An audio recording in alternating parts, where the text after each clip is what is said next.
critics demanding that the country returns to the IMF for a solution in the back of poor credit ratings and his ever-increasing debt. We'll hear from a deputy energy minister who has ruled out going to the IMF as an alternative to the e-levy. Now going to the IMF, the easiest option now available. Now you for phone now ring IMF phone. IMF ya order, but catch on there. Cut public sector expenditure, social investments, reduce public sector wage bill, reduce it. We hear from the Finance Minister, Ken Ofori-Atta, who is describing tonight as misplaced the continuous opposition of the NDC to the e-levy as government continues to rally support for the tax measure. I think the NDC stands about not having e-levy maybe misplaced, but it's not because they are not. Also in the bulletin tonight, the emerging controversy over who is better positioned to protect and continue the legacy of former President John Evans Atta Mills. We'll hear from the NDC's Deputy General Secretary, who says the party will only recognize the newly launched John Evans Atta Mills Memorial Heritage. No other foundation is in competition with this foundation or this heritage that we have established. We do not recognize any other. Recognize the coup and those. It could even be your foundation. It will not serve the purpose. More as the late President's Communications Director and Chief Executive Officer of the Atta Mills Institute, Kokou Ayindo, who accuses persons behind the new group of stealing his ideas and corruption. And in business, Finance Minister Ken Ofori-Atta optimistic the proposed e-levy will help deal with the tax net issue that is facing the country in terms of mobilizing more revenue. I was in the middle of the Council of Ministers with all the members, including the Prime Minister, and we were attacked with very heavy weaponry for 5 hours. But now everything is under control. And tonight, increasing military coup, a surge in political and democratic instability in the sub-region, cause of concern for Ghanaian MPs. You cannot, at one hand, condemn coup d'etat, and at another hand, surreptitiously and physically trying to attack the Speaker of Parliament. For me, that is a form of a coup d'etat. Well, we'll hear from a former Chief of Staff of the ECOWAS Commission who is charging Ghana to take control of its security, all here on Newsnight. In the next 30 minutes later, we'll bring you live commentary of that game between Burkina Faso and Senegal in the ongoing AFCON exclusively on Joy 99.7 FM.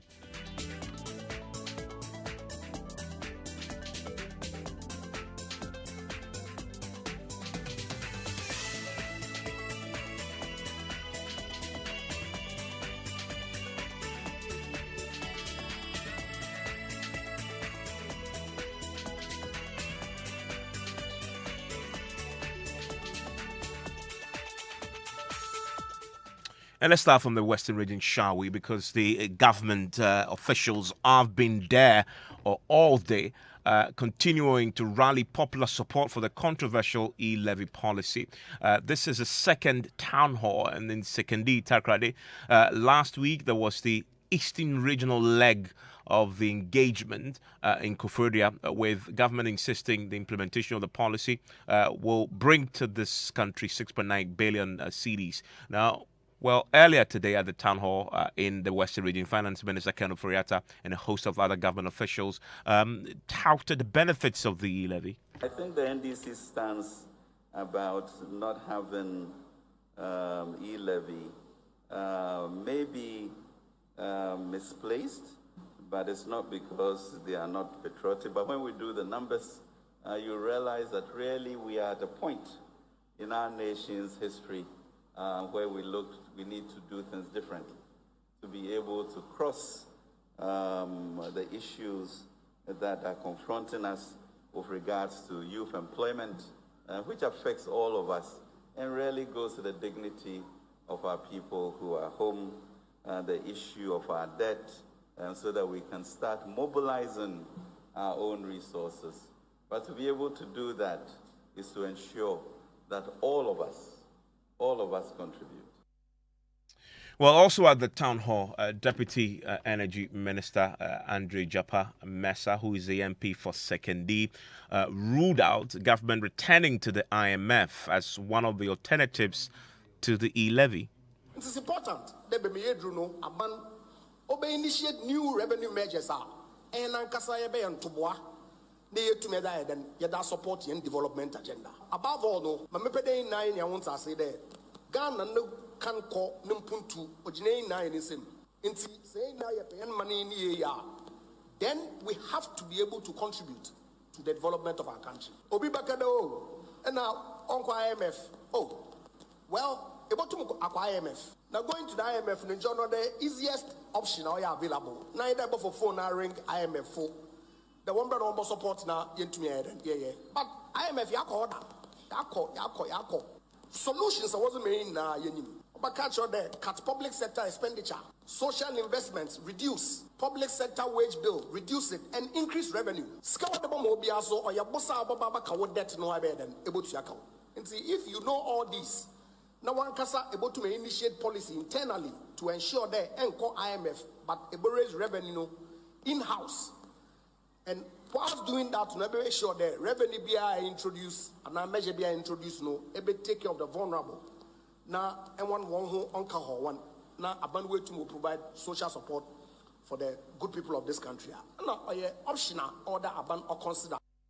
So he had the Deputy Energy Minister ruling out returning to the IMF as an alternative to the e-levy. I want to take you live now to Sekondi, get reaction there from the people who participated and listened, whether they've been left convinced by what they've heard. Let's bring in our regional correspondent, Natalia Kwanza, who joins us on the telephone line right now. Give me a sense of how people have been reacting to this. Well, it has been a mixed reaction. While some people are for the e-levy, others are against. And even with those who are for the e-levy, they say that they want a reduction in the 1.7 or 1.5% government is saying. Take a listen to them. The e-levy is not necessary. They are adding more hardships to the poor Ghanaian. We are suffering because of the COVID effect on us. Every household in Ghana is below the poverty line. So if the government needs more taxation, I suggest that they should reduce their expenditure. Today's event, we've been waiting for it for quite a long time. Ghanaians need to be educated as to how to contribute their quota for the developmental project of this country. So our Minister of Information, together with the Minister of Finance and the regional ministers, have educated us how the e-levy will be used. One area that I think the government is lacking is education. I think if they should go down well for people to understand this one, I think that if they started this kind of engagement before the introduction, I think people wouldn't have resisted the way they are doing now. We've been saying every day that we have to widen the tax net, and today the finance minister made mention of that. About 28 million people use mobile money. So it means you cannot run.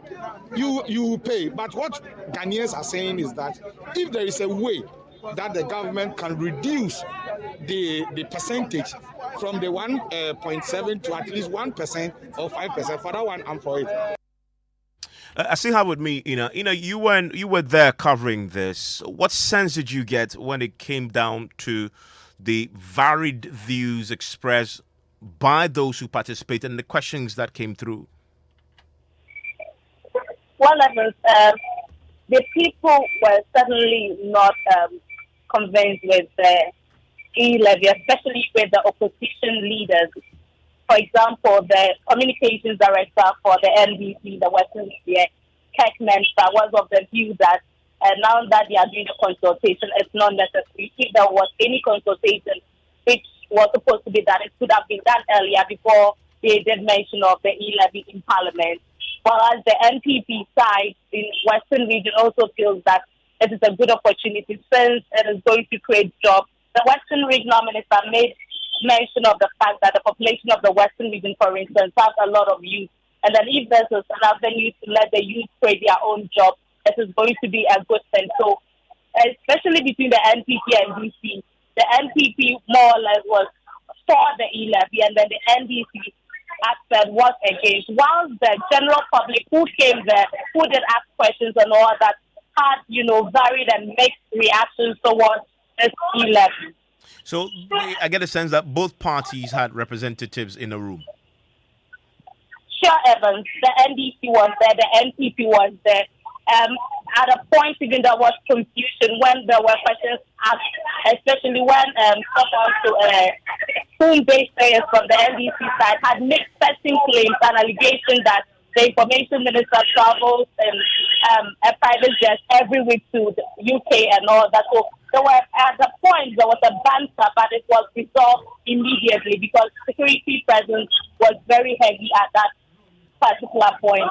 There were various people talk about the common member of Sekendisa Party, talk about the security service, various agencies, the Sekendisa Party Chamber of Commerce and all that. Everybody was present to, listen to this lecture and then make their own contributions. Ina, thank you very much. Well, we've also been hearing from the president himself, President Akufo-Addo, making the point that indeed he is determined to have this bill dealt with because the country needs it, because the government has spent a lot due to COVID. Government, in order to keep the country going, had to incur additional expenditures for the free water, the free electricity, the provision of free food. These were unavoidable expenses that government had to make. So the gap, the fiscal impact of what we had to do has been considerable. These are the efforts that we're now making, which are being resisted by the opposition to us, to try and close the gap. It's necessary for us to do so because that is the only way in which some of these matters can be addressed. It's not going to be possible for us in Ghana to continue forever to be dependent on foreign grants and foreign loans to keep our economy going. We ourselves will have to find the money for our development. And that is the reason why it's become necessary for us to introduce these measures like this famous tax, which has caused so much unnecessary, in my view, disputation. But nevertheless, we will continue. I'm determined to persevere, to make sure that we find the means to address some of the issues that you have got. It cannot be done other than through government. Government doesn't have any money on its own. It has money from the taxes of the people. So that's a precedent there. I want to bring in the deputy ranking member of the Finance Committee in Parliament, Isaac Adongo. Mr. Adongo, thank you for your time here on Newsnight. Yeah, good evening and good evening to your listeners. Give me your quick reaction to the this is the second of the town halls that the government had done. Today, from the reports that we heard, there were all sides were represented, including some local reps of the NDC there. What's your comment on the approach the government is taking out to deal with this matter? Well, it's quite clear that the government is very confused. You brought a policy to Parliament on the 17th of November. We are almost more than 2 months. And right from day one, you realize that there was resistance against a particular policy. You didn't do engagement. You did nothing. For 2 months, Parliament resumed after 2 months. And you had said that it was the biggest priority of government. And you had said that you were even complaining that without e-levy, the economy will collapse. Which for me was an unfortunate statement from a minister talking down on his own economy and creating fear-mongering, which amounts to almost blackmailing the people of Ghana to accept a policy they resist. And so you are still going around engaging people when the bill is out of your hands. The bill is the property of Parliament now. And the last time you tried to raise it again in Parliament last Friday, your position was not to withdraw the old one and bring a new one, for which we think these engagements will reflect in any changes to the original bill. So if it is the old bill we are going to consider, that bill is completely outside of your reach. So you are engaging the people to come back and feed that into the bill in what form if you are not withdrawing the old one. In any case, you came asking for a certificate of agency. How urgent is it that Parliament is 2 weeks into the recall and you still haven't appeared? So quite clearly, these guys are very confused, and they simply do not know what they are doing. Just mobilize what your 138, which is the power that the people of Ghana has given you in Parliament, as against our power of 137. And if you can get with your 138, you have the legitimate right to do what you want to do. You go around complaining and behaving as if somehow or another the minority is frustrating you. When the people of Ghana have given you the mandate with 138 and you need a simple majority. We had so why all this? We heard from the president, we've just played the sound there, and he makes a point that he will persevere. So clearly he's determined to push us through, and he believes that the government should find a way. Now they've spent, so the COVID, we've spent a lot, and the economy needs this money. You agree with him?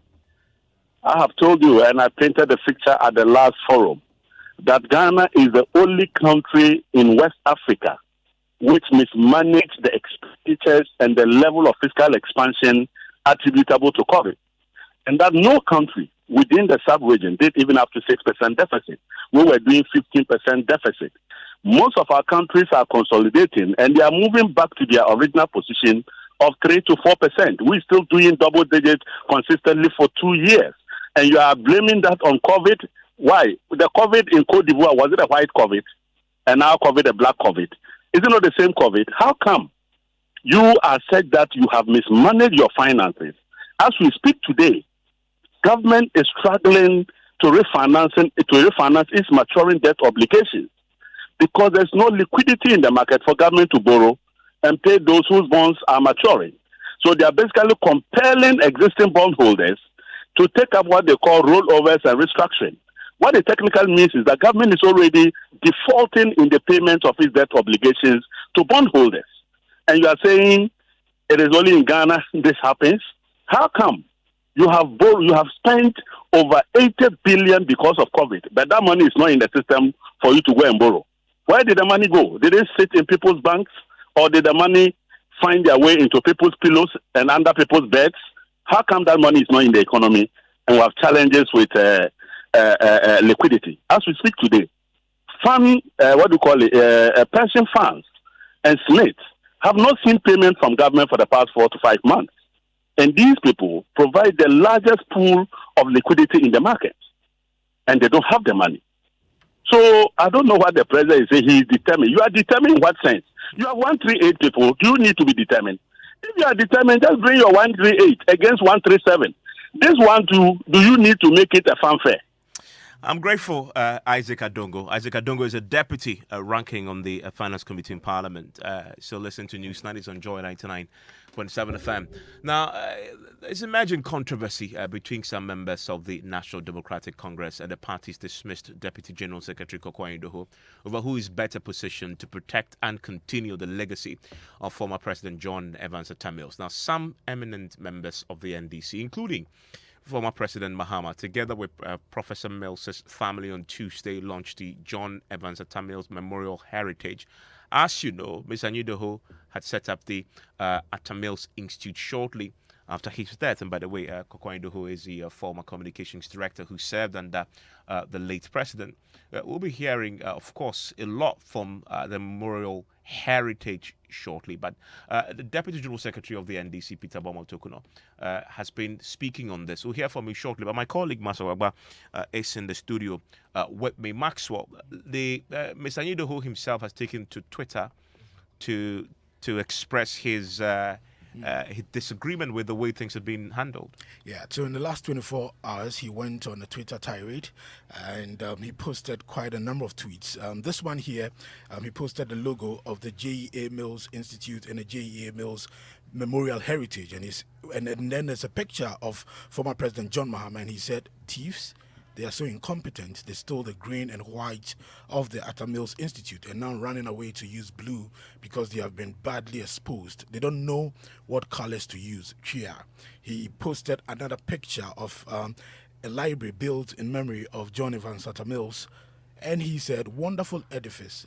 They've squandered the cash squeezed out of the telcos ostensibly to build this in memory of President Atta Mills. So the contractor has refused to release the keys to the building, and it is rotting away in Cape Coast at the mercy of the sea breeze. Heritage indeed." He posted another one. He said, "People of Ghana, respectfully, please check out the color of these fake and criminally minded pretenders. They stole the green and white colors of the Atamils Institute, and when we exposed them, they ran for blue. I'm laughing myself to stitches." And then he posted another one, just laughter.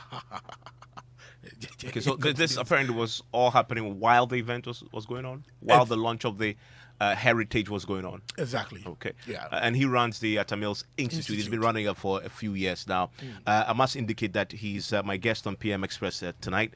We've also been digging into a bit of some of the claims on both sides. Being to the Atamils Library in Cape Coast, we're going to bring a situational report on that library. All on PM Express is at 9 p.m. But on the back of these concerns that he's been expressing on Twitter, you've been speaking to Peter Boamo Tokun, who is the Deputy General Secretary, about this controversy in the wake of the launch of the Memorial Heritage. Listen to the Deputy General Secretary. We are talking about Professor John Evans Atta-Mills. He transcends an individual. So clearly, if you see what has been done here, it transcends any individual.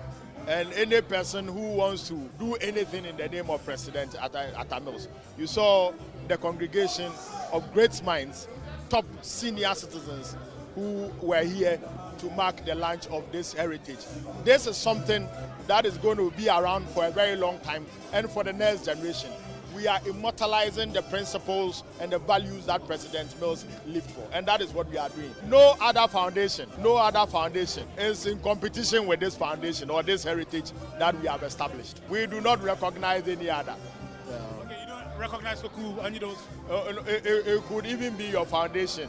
It will not serve the purpose. It could even be your foundation. It will not serve the purpose. This will serve the purpose for what President Mills lived for. You can also hear from the board chairman of the John Evans Atta-Mills Memorial Heritage, Alex Agbafia, on the institution initiative. He brought to bear on the Ghanaian presidency all these unique attributes of his personality. It should therefore come as no surprise that another organization has emerged to continue to advance the principles, values, and ideals this great son of our land stood for. On the 9th anniversary of his passing last year, a group of academics, professionals, colleagues, former appointees, students, and families decided that an organization be created to preserve his heritage and his legacy. The group began to explore and expand on the concept of a Professor Mills heritage. From this group, a planning committee was established to actualize the concept. As a result, the John Evans Atta-Mills Memorial Heritage was incorporated on the 14th of October, 2021. Let's get a quick word now from Board Secretary of the John Evans Atta-Mills Memorial Heritage, Nana Oye Bampo Ado, who joins us on the telephone line right now. Madam Oye, thank you for your time here on Newsnight. Thank you. Good evening, Evan. How are you? I am doing great, and Happy New Year to you. Happy New Year. I mean, so we've seen all this back and forth on Twitter, etc., on the back of what happened yesterday. I mean, the argument from Koku is that we already have the Atta-Mills Institute, which also seeks to immortalize the late president. Is there an argument to be made, as he suggests, that somebody is seeking to usurp the already existing institute's functions? Yesterday was an amazing day. I can confidently say that it will be a milestone and one of the events that will be remembered historically. And I'm saying that because of the compelling account that each and every speaker who came to the podium during the launch of the Memorial Heritage, accounts that they made about President John Evans Atta-Mills. Dr. Ernest Abochi talked about the fact that he was a unique law lecturer who had lectured for 25 years. And the uniqueness was his ability to cut across disciplines and apply the law or teach the law across disciplines. And so it is not surprising that you have more than 4 or 5 foundations and institutions set up in his memory. And so this will be my answer, that because of the nature and uniqueness of President John Evans Atta Mills, you will definitely have foundations who would work to deepen and immortalize him and his work and his principles. So the heritage, very briefly, in what ways is it going to go about immortalizing the memory of the late president? We are deepening his legacy, and we're looking at four specific areas. We're looking at his excellence in law and legal education. He also made groundbreaking reforms as Commissioner of the then Internal Revenue Service. So another focus of the memorial heritage is excellence in taxation.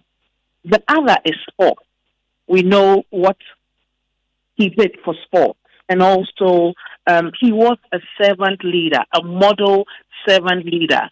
And you can say that he actually died serving Ghana.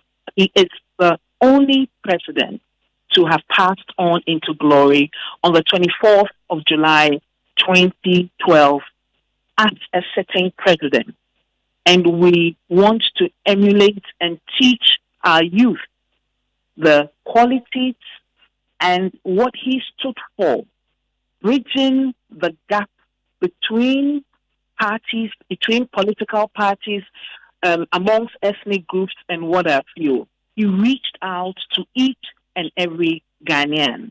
And as a nation, one people, this is what we believe we should project to foster and strengthen unity and nation building for all ethnic groups, for all social groups in Ghana. I'm grateful. That is Madame Nanoye Bampoado there. She is a board secretary of the John Evans Atta Mills Memorial Heritage. Let's do business now. And Mr. Riafe is here with all you need to know. Hi, Evans. And coming up in business, Finance Minister Ken Ofori-Atta optimistic the proposed e-levy will help widen the tax net in the country. The total number of jobs advertised by businesses dropped significantly to 2,500 in December last year. The business news on Newsnight is brought to you by MTN Business. Welcome to the new world of business. Kingdom Books and Stationery, your number one-stop shop for all your office essentials, and Allianz Life. Let's now settle for the details. Finance Minister Ken Ofori-Atta is optimistic that the proposed tax on electronic transactions will help deal with bringing more persons into the tax bracket. The country is still struggling to mobilize the required revenue to match the level of growth and size of the economy. But speaking at the town hall meeting at Sekindi in the Western region, the minister was hopeful that things will improve very soon. So that everybody will get taxed, and all the people who also do the informal market, informal jobs will also be part of it and get taxed on receive as masons or carpenters, etc., and still pay the levy. So that it's universal amongst us, but we are catching up. The minister also disclosed that if they secure Parliament's approval, government plans to issue quarterly accounts on how the levy is or has been used. Now, telecom operators are yet to finalize discussions with the Ghana Revenue Authority on mode for the e-levy collections. The Revenue Authority is currently engaging various stakeholders that are supposed to help government in collecting the tax. Now, this is subject to getting Parliament's approval for the levy. Chief Executive of the Telecom Chamber, Ken Ashigbe, says there are still some other areas yet to be covered.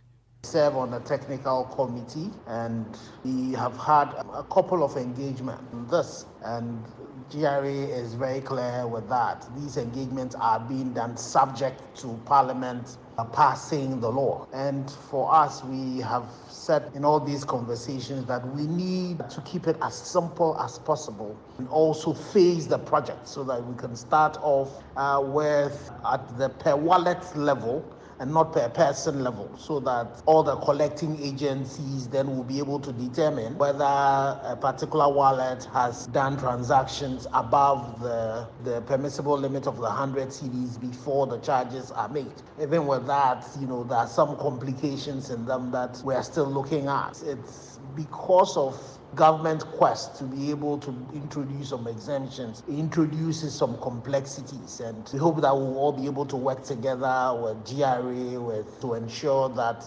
when it comes to the collection, we can make it as seamless as possible. Chief Executive for the Telecoms Chamber, Ken Ashigbe. The total number of jobs advertised in the dailies and on various electronic platforms dropped in December substantially. Now, that's according to data picked up from the Bank of Ghana.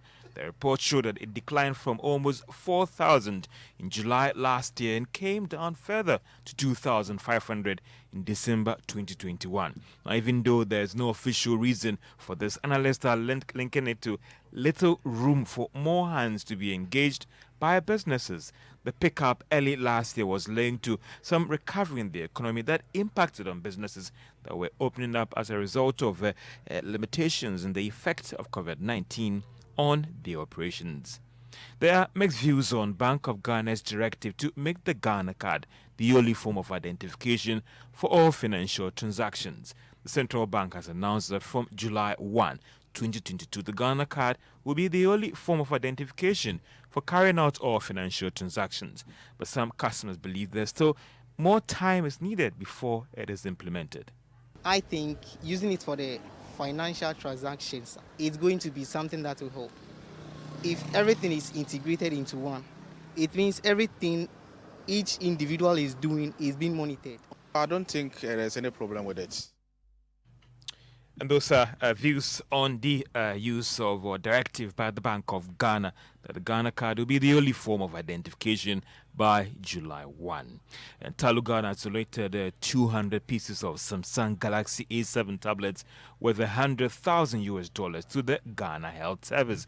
Now, this is aimed at supporting government's initiative on the National Vaccination Days campaign, which seeks to increase vaccination across the country. Here is the Director General of the Ghana Health Service, Dr. Patrick Kumabwaje. It will go a long way in making sure that we are able to, at an instant, capture the data onto our database. As we said yesterday, we deployed about 30,000 health staff across the country for this exercise for the next 5 days. And each team will need at least one tablet. And so it will go on to add to the number of tablets that we are deploying so that we don't have to write on paper before we later spend time to key in. Director of the Ghana Health Service, Dr. Patrick Kuma Abwaji. And that's all for business on Newsnight. Back to you, Evans. Joe, thank you very much. I was in the middle of the Council of Ministers with all the members, including the Prime Minister, and we were attacked with very heavy weaponry for 5 hours. But now everything is under control. When I was elected president, I promised to fight two things: corruption and drug trafficking. And this is also linked to that. And that's President Umaru Sissoco Embalo on the attempted coup Guinea-Bissau, which has claimed several lives, even though it was foiled. The latest coup attempt is Guinea-Bissau, and that of Burkina Faso is a fourth in Africa's Sahel region in less than 18 months. The other three were carried out in August 2020 in Mali, in April 2021 in Chad, and Mali's coup within a coup last May. ECOWAS has already condemned the action, and heads of member states will gather in Accra tomorrow for a meeting on the increasing number of cases in the sub-region. Ahead of that meeting, Ghana's parliament has been discussing the issue with the majority chief whip, Frank Anodompre, warning of political instability in the country should MPs continue to physically attack each other in the chamber. He was contributing to the statement by North Tongue MP Samuel Okudzeto Ablakwa. Mr. Speaker, what is even more intriguing is the popular support and massive jubilation which these coups are greeted with by the African people. A clear paradox of the people's democracy versus popular coups. That when a government which is duly elected by the people is underperforming, the solution is to have an overthrow of that government by the armed forces. I don't share that view at all. I share the view, with the greatest of respect, that the underperformance of a government, even in the areas of corruption and what we want to talk about, nepotism, and all the institutions are filled by friends and the rest of it, should not be a necessary reason for a coup d'etat. We know. And views there from the floor of Parliament as they debated the troubling number of coup d'etats in the sub-region. That's it for News Night tonight. Up next is that commentary game. Commentary on that game between Senegal and Burkina Faso in the ongoing African Cup of Nations. The lads will take over the airwaves, and we are live in Cameroon for you tonight, exclusively here on Joy 99.7 FM.